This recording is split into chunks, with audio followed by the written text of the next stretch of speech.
Méditation biblique du soir. Thème: la naissance du Sauveur et l'obéissance qui accomplit la promesse. Texte: Matthieu 1, verset 25. Mais il ne la connut point jusqu'à ce qu'elle eût enfanté un fils, auquel il donna le nom de Jésus. Premièrement, qui a écrit ce texte? Le texte appartient à l'Évangile selon Matthieu. Matthieu écrit pour démontrer que Jésus-Christ est le Messie promis, l'accomplissement des prophéties et le Sauveur annoncé dans les Écritures.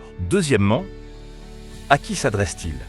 Principalement aux Juifs qui attendaient le Messie, mais aussi à toute personne qui cherche le sens du salut, la fidélité de Dieu à ses promesses et la compréhension de la mission de Jésus. Troisièmement, genre littéraire. Il s'agit d'un récit narratif historique. Ce n'est ni une parabole, ni une métaphore, ni une hyperbole. C'est un témoignage historique concernant la naissance de Jésus. Quatrièmement, contexte historique et biblique. Ce verset conclut le récit de la naissance de Jésus. Joseph obéit à la révélation divine, respecte la situation particulière de Marie et donne à l'enfant le nom annoncé par l'ange. Dans la culture juive, donner le nom à un enfant était un acte légal de reconnaissance paternelle. En nommant Jésus, Joseph reconnaît légalement l'enfant et l'intègre dans la lignée de David. Ainsi s'accomplit la promesse messianique. Cinquièmement, analyse théologique. Ce verset révèle trois vérités fondamentales: l'accomplissement de la promesse divine, l'obéissance humaine et l'identité du Sauveur. Joseph agit dans la fidélité et permet l'accomplissement du plan divin.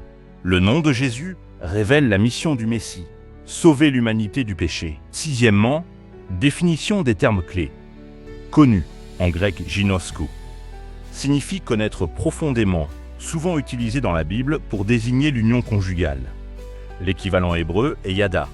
Fils, en grec huio, désigne un héritier légitime. En hébreu, ben signifie descendant ou héritier. Jésus, en grec Yeshu. D'origine hébraïque, Yeshua signifie l'Éternel sauve ou Dieu est salut.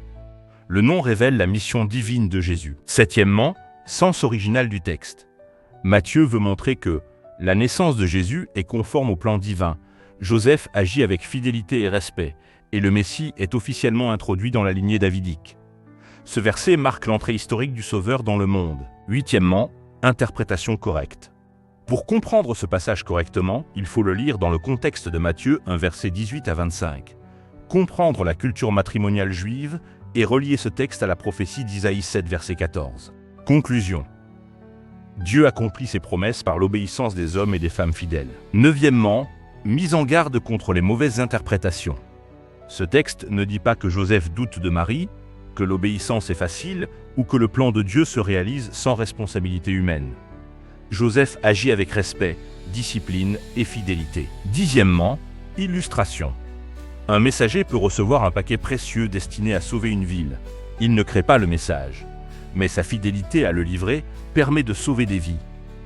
Joseph n'est pas le sauveur, mais sa fidélité permet l'arrivée du Sauveur. Onzièmement, exemple concret aujourd'hui. Dieu peut nous confier une mission, une responsabilité, une parole à transmettre ou une vie à protéger. La fidélité dans les petites actions peut avoir un impact immense. Douzièmement, message clé du jour. La fidélité dans l'obéissance permet l'accomplissement des promesses de Dieu. Treizièmement, action spirituelle. Ce soir, remercie Dieu pour le salut en Jésus. Demande la force d'obéir fidèlement et accepte la mission que Dieu te confie.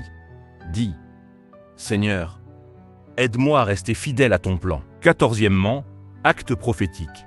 Déclare: Seigneur, ta promesse s'accomplit dans l'histoire. Comme Joseph, je choisis l'obéissance et la fidélité. Que ma vie serve ton plan et ta gloire. Prière.